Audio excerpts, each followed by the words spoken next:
Hello and welcome to Journeys and Journals. We're going on a trip. We'll be real close to Portland, but we're in the woods, like back roads. I want you to meet my friend Delbert Lewis. He goes by Del now, but I'm having trouble remembering. Del, what's the actual address? Well, we're on Sunshine Mountain Drive out of Willamina. Willamina is a little country burg that's very small. It's off the beaten track, off of Highway 18. If you take Highway 18 going toward the coast, you start out on Highway 99 and you pick up Highway 18 at McMinnville, headed toward Lincoln City. You go about 17 miles to the west and you'll come to two towns, Sheridan and Willamina. Willamina is the one closest to Lincoln City. And I am in the country out of there. Okay, so Lincoln City sounds like the beach. Oh, it is. It's one of the prettiest spots along the coast. Oh, wonderful. Well, thanks for coming down, and you've got stories to tell that go way back to Cowtown, cow country, and that is a story that I've heard all my life. The Lewises closed down Highway 99 to drive the cattle to the railroad. Were you there? I was there, but not big enough for it to be a memory in my time. My oldest brother was barely old enough to straddle a horse and was involved in that. And your oldest brother is? Charles Lewis, a school teacher of many years standing. But better known as Chuck. And so he was straddling a horse going across. Oh my, I know the story. Whether I actually saw those horses, those cattle, how many do you suppose there were? At any one time in the cattle drive, it would vary. It would anywhere from 50 to 250. Ooh. Just depending on whether the ranchers around were willing to let go of cattle, or whether they were saving them for their own beef, because if you remember, that's coming out of the Depression. And selling a beef was one beef would be a major part of their whole income for the year on some of these little farms around. And my dad and uncles would go around and dicker and deal and buy and then put them on what I remember as the home ranch, and then do cattle drives from there and other places. Now, when you say your dad and your brothers, give me some names. My dad and his brothers. My dad was Joe Lewis, or Joseph H. There was Floyd Byron, Floyd B. There was, let's see, who else was involved in the drives? There was Jimmy. I don't know his middle name, but Jim. And a couple of other brothers. I can't remember all my. There was a big family of them anyway, and most of them were involved at one time or another. Now, what brought the Lewises to Oregon? Well, there was a wonderful thing known as the Depression. Along with that came dust storms, and Midwest and East had a problem with a drought. And so it was a combination of things. The Depression drove Mom and Dad out of Louisiana and Texas into California. And why'd they leave to California? Well, the reason they left California, it was a wonderful thing to be in California. They worked the fields. Dad could speak a lot of Spanish, and he worked the field hands in the produce area. But then the Yarkees came and the Okies came and drove the Texans out, and from there it kind of forced Dad and his brothers into Oregon. And when they hit Oregon, I don't know that the uncles were ready to stop, but the aunts were. My Aunt Vella, Floyd Byron's wife, and my mother, Desi Lewis, both put their feet down very solidly, each securing a piece of property and from which they were not about to move. I can't remember if Aunt Vella bought or if she just rented and leased, but anyway, she wasn't about to move, and neither was my mom. Well, your mother went on her own and purchased this house. This was not a real popular thing back then. But while Dad was out buying cattle and trying to survive in those financially barren days, Mom was a nurse here at Josephine General, and that's another chapter we'll address. She was a nurse there, and since she had a permanent job, and Dad's was whether you could buy a cow cheap enough and sell it high enough at the Portland market, whether there was any margin left after the expenses of travel. And so when she got a permanent job at the hospital, she was not going to move. And Aunt Vella was a nurse also, and neither one of those two nurses were going to budge come, like the old saying goes, hell or high water. And Grants Pass has had some of those, so you know how high that can get.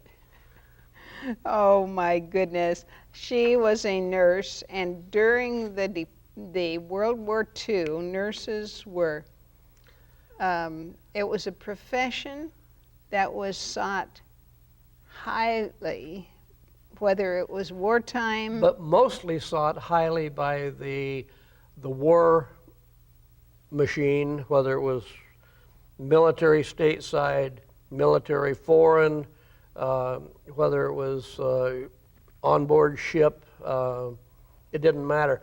That took most of the nurses, and there were very, very few that were left to run the hospitals stateside, especially in small towns like Grants Pass.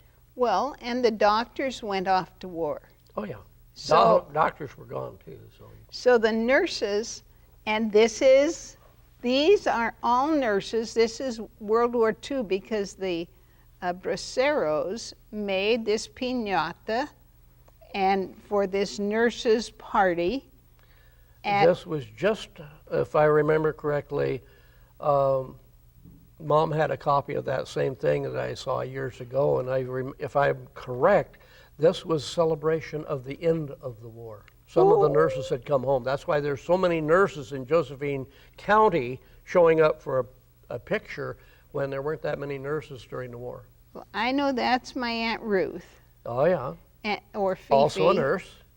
And this is your mother. On the end of the picture there. And they wore white uniforms and white starched hats, and you never went to work without a perfect starched cap and a perfectly starched uniform, and you worked 6 days a week, and you only had 1 day a week off.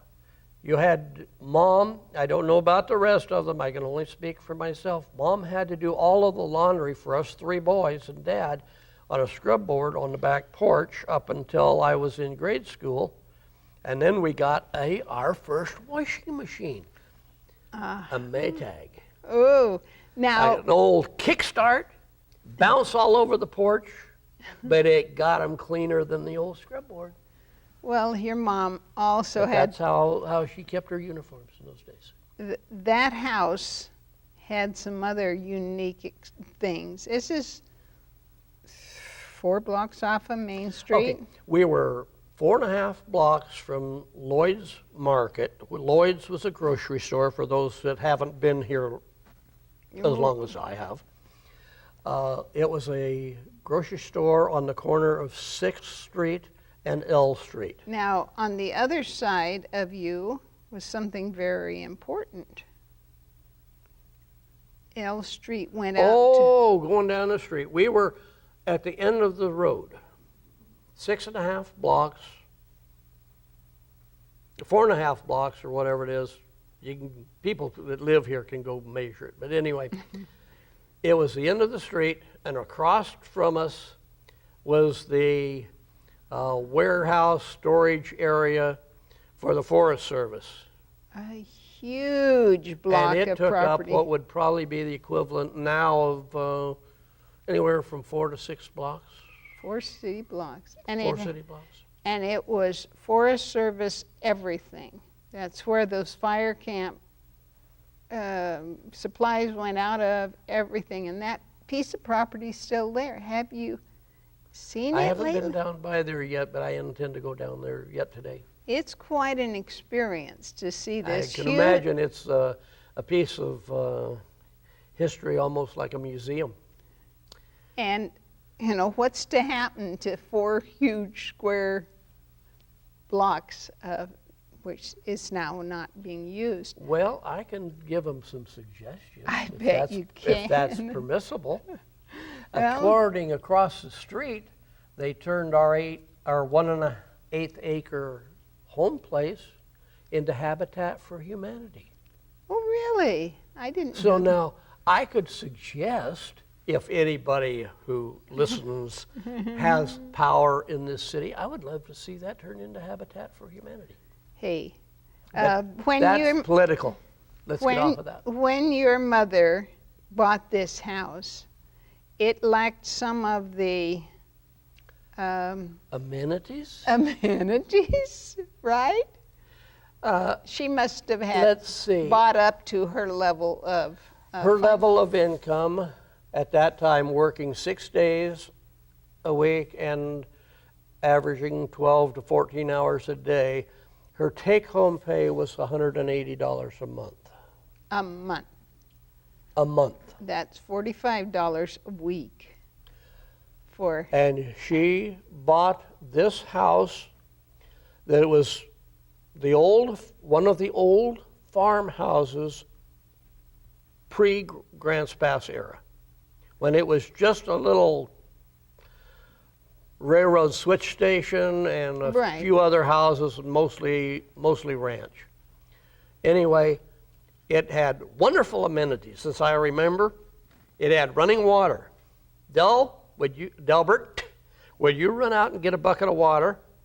It had a spigot out in the front yard, just off from the meter. And we had flush drains, in the kitchen. Oh, it was so efficient. It was Merv, because those buckets were heavier than I could handle. Merv, Chuck, Charles, time to take the water out. Go out and dump it in the irrigation ditch. Come back, stick it under. That was our running water. And other facilities were a 2-holer behind the house and so forth. Now we're talking history, folks. So we're talking 1940. She bought the house in 1938. Do you know how much she paid for it? Did you ever hear? I never did hear, but it was less than $1,000. And it was Quite a bit less than $1,000. an acre. Because it was an acre and an eighth, less than $1,000. In fact, if I remember correctly, it was somewhere in the neighborhood of $500. But but that took her 15 years to pay for it. Do you know how much she paid? Rent monthly. It was something like $15 to $20 a month to start with. Oh my goodness, no! And she worked. Oh my! She walked 2.5 miles each way to the hospital, and then worked a 12-hour shift. Oh my goodness! And do you remember what the hospital was like back then? Well, I was born there, but I don't know. Oh, you should remember. You took your first breath there after the first little introduction to the world. No, the hospital was 2 stories. It had no elevator. Surgery was on the upper level. Emergency was on the lower level. And I can't remember which end it was, but on one end was OB, delivery. And during the war years, there were so few nurses around. There were times when Mom was the only nurse for 2 floors, covering surgery, emergency, And the babies. and all the babies. And we, in spite of all the guys, how this all happened, I'm not ever sure, and nobody's ever clued me in. With so many men gone to war, how could there have been so many babies? But nobody would ever tell me that, answer that one, and I'm not going to ask you to either. Oh my goodness. I have just remembered, your mom was not 5'2". Maybe. She was officially 5'2" when she was in nurses school. Officially. And where did she take nurse training? She graduated at Lodi Academy and then went to White Memorial, which is now Loma Linda. Loma Linda LA, University. right out of. I'm just marvel because education's been important in your family, but I just marvel that your family has had to work so hard. Delbert, I remember you as kids. I brought it along. How did you and your brothers make your way? We know how Mom was working, and we know that Dad was in the market for those that are animals. wondering, this is an aluminum pan. It looks like it could have even dated back to being original, but may not be. My brothers, 2 brothers and I, would start on the north end of town at a little creek. I don't even know if it has a name. They used to run clear through and down into the Rogue River. It had no access except at L Street and a few other streets where there were bridges and hadn't been put into ductwork. A lot of it had gone into piping, so you couldn't sneak down into it. So you had to find these that had the bridges still. We would start clear up by the railroad, which used to have 12 tracks, and now it has 1. I feel so sad. This poor little one lonely railroad in town. Felt bad about that when I drove into town and saw that. Anyway, we would hike that about 1.5 miles, 2 miles, maybe a little more, with our buckets, and we would pick blackberries. Now, what's the creek have to do with that? Well, it produced the best berries in the county. And how did you get to where the best berries were? Well, you waded the creek. And then where you'd see berries, you would start either pulling. The older brothers would start because they could get a leg up on a briar and start working the way in. And sometimes we would tunnel maybe a half a block back into the berries to get the What best did you picking. do with all these blackberries? Well, a friend of the family had a restaurant, and I was just reminiscing with my wife as we drove through town. Bud Batty had the Redwoods Cafe on 6th Street in the mid-40s and early 50s. He would buy these berries from us. I can't remember the price. If I remember correctly, it was something like 50 cents a gallon. But in those days, a kid to earn 50 cents a day was unheard of. And we were making $2 to $5 a day, depending on a given day. What did you do with all that money? It went to our tuition at the school, or buying our own clothes to go to school. Because that was necessary. Well, Mom sewed most of our clothes. Oh my goodness. Can you In imagine? addition to her work and whatever. And what else did she do with her spare time? Oh, let's see. Where's that picture of the grade school? Is that here somewhere? She canned. Don't know where. But we would can, several hundred, I don't see that off. Anyway, we would can several hundred quarts of fruits and vegetables, and The vegetables we grew on our acre and an eighth. The acre and an eighth had a cow, a calf, and a horse on that half, garden and house and chickens on the other half. And we almost lived off of that, except we didn't have a variety of fruit. And some of the other friends of the church and the community lived further out and had a little bit more space, had fruit, but didn't have the time to grow the garden. We would do the barter and exchange process. Oh my goodness. But I was going to mention about the grade school. One of my favorite memories from the grade school was Bernie Martin Oh no. winning the privilege to do this. Time to come in. Now, how did I win the privilege? See, I don't remember Now, that. winning the privilege was not getting your name on the board for chewing gum, Oh. not trying to sneak out to the bathroom without waiting your turn or giving the proper sign, getting all your homework done. This type, just good citizenship, good steward. And I was the winner? You were most frequently the winner. Oh, wow. And mainly because you were too busy keeping us boys in line to get in trouble yourself. Ooh, I did She was a that? wonderful one to keep us out of mischief. I can remember so many times, just at the last minute nick of time, Bernie would kind of come up, come on you guys, cut it out. You know the teacher's not going to like that.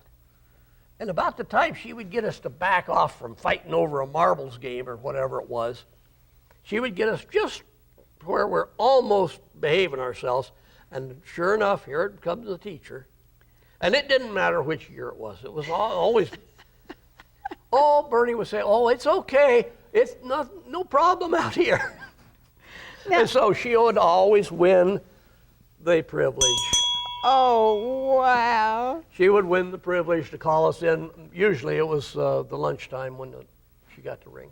Oh, yeah, we used to play Crack the Whip. We used to play Run Sheep Run. But maybe you guys were out misbehaving, huh? Oh, we were usually partly there and partly getting into mischief. Now, you and who? Well, the one that comes to my mind was my best buddy, and that was Dwayne Elwood. Oh. Now, there are people here in the Josephine County will remember that name because he later was one of your Grants Pass law officers and a Josephine County law officer. But when we were in the upper grades of grade school, along about 6th, 7th, and 8th grades, we were kind of practicing being Wild West. Oh. And we would be headed out and we would go up the railroad. How did you go up the railroad? We'd go up the railroad on a bicycle with the air just letting down a little bit.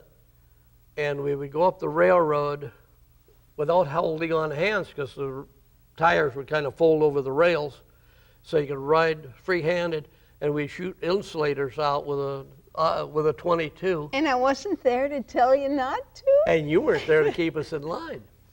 But later, the fun thing about it was, later, Dwayne was with the city police, got assigned to that side of town, and kids couldn't find a place to hide. They couldn't find a place to go sneak and go necking that Dwayne didn't already know about.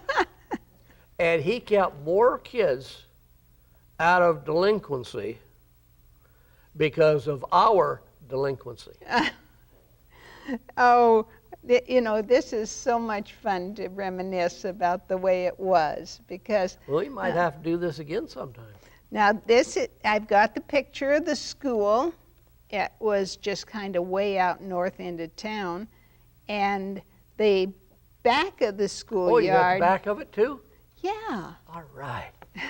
Just happened to have a few pictures of us in our school lined up for the photograph because school was pretty important to us, and we knew how our parents sacrificed it, put us there, how we were pretty sincere about learning. Speak for yourself. I'm glad there were those of us who were sincere. It made it worthwhile for the teachers. Okay, so he says, speak for yourself, Bernie. Now, I could speak just a moment on that. I was not really excited about school. My major was recess and my minor was lunch. Yeah, And school just filled in between. we had hot lunches, and those were foods that were canned by the moms. But why did you and Dwayne? I mean, you just did the crazy things the boys. If we ever heard about it being done, we tried it. For example, daredeviling. Dare each other to ride across the schoolyard. We'd get way back about in here and ride the bicycle as fast as you could and see how close you could get to the building, jump off before the bicycle would crash into the building. Boys. And things like this, and things that you were too busy being appropriate to probably have been out there with that. Oh, it's so good to have you back and down and to fill in the details of my rather sedate life, I think. It was wonderful growing up in a small town without running water. You were the runner. Running water, without somebody to run after it. But Grants Pass couldn't have been a better place to grow up than Grants Pass. Thanks so much for tuning in. We have loved going back with you. I'm Bernie Martin Beck saying bye for now.